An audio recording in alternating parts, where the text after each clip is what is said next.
Governo Bolsonaro raspa o bolso do brasileiro para encher o bolso dos acionistas da Petrobras. Olá, Cris, olá, comunidade da Rádio Noroeste. Essa semana, a grande mídia, defensora do mercado e do atual presidente da Petrobras, anunciou de forma espetaculosa o maior lucro trimestral da história da empresa. Como que para defender a atual política para o mercado da empresa, né? Ela que vem sendo atacada até com ameaça de demissão desse presidente. Bom, mas isso que ela diz não passa de uma mentira. Como que uma empresa dá o maior lucro da história num trimestre, tendo dado o maior prejuízo da história 9 meses antes? Vamos lembrar aí, no primeiro trimestre do ano passado, foi o maior prejuízo que ela teve. E praticamente ainda não tinha o impacto do coronavírus. E agora está tendo mais, nesse último trimestre de 2020. A equipe econômica da empresa era a mesma, os consumidores os mesmos, o produto que a empresa produz é o mesmo, a matéria-prima não mudou. Como se justifica esse cavalo de pau aí na contabilidade da empresa? O que ocorreu foi um erro grosseiro da equipe econômica que fez uma projeção muito abaixo da realidade do valor do petróleo. E com base nesse valor, eles desvalorizaram a empresa como um todo. Aliás, isso aí é uma manobra contábil chamada impairment, que é muito contestável. Agora, tiveram de fazer, né, nesse momento, um ajuste e o valor da empresa voltou a aumentar. Tá certo? Então, isso aí foi tudo e é tudo feito de uma forma muito subjetiva.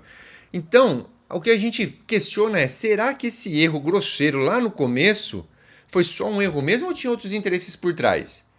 Porque quando ela foi desvalorizada, pode ter sido uma justificativa para vender partes da empresa por um valor mais baixo, né? Como a gente denunciou, por exemplo, no caso da refinaria lá na Bahia.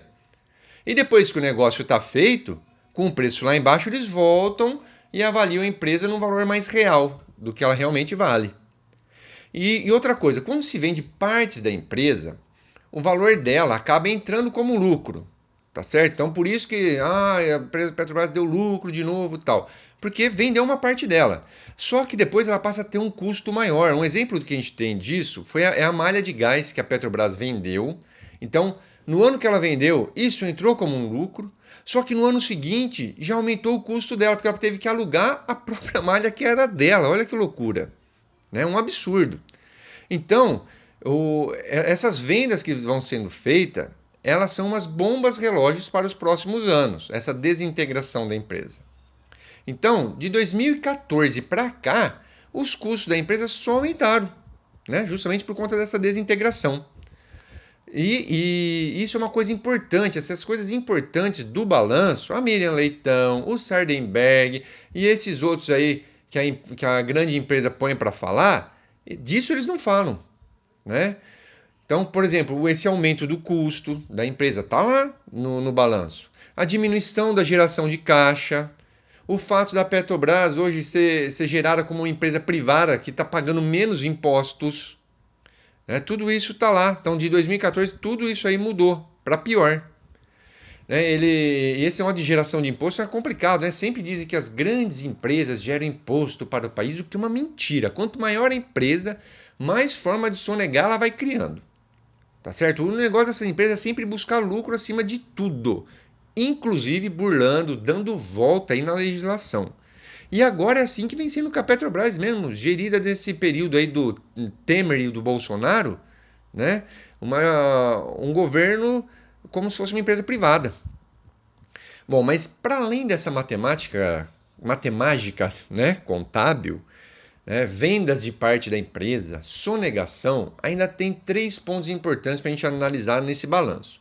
O primeiro e mais escandaloso é o lucro e os dividendos.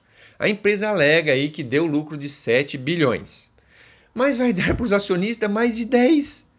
Olha, bilhão é um número muito grande. Vamos pensar aqui, né, que a gente tem uma empresa que deu 7 mil de lucro. Uma empresinha, um comércio que seja, que deu 7 mil reais de lucro no mês. Né? Mais fácil a gente pensar, mas na nossa realidade. Ou seja, depois de pagar aí o seu aluguel, os funcionários, a matéria-prima, energia elétrica, manutenções, imposto, né? Pagou parcelas de dívidas e reinvestir para aumentar o seu negócio ou para evitar que a concorrência tome seus consumidores, né? Tipo barateando seus produtos, por exemplo, né? Depois de tudo isso, então, sobrou R$ 7.000. Mas aí você vai lá e pega 10 do caixa da empresa. Ué?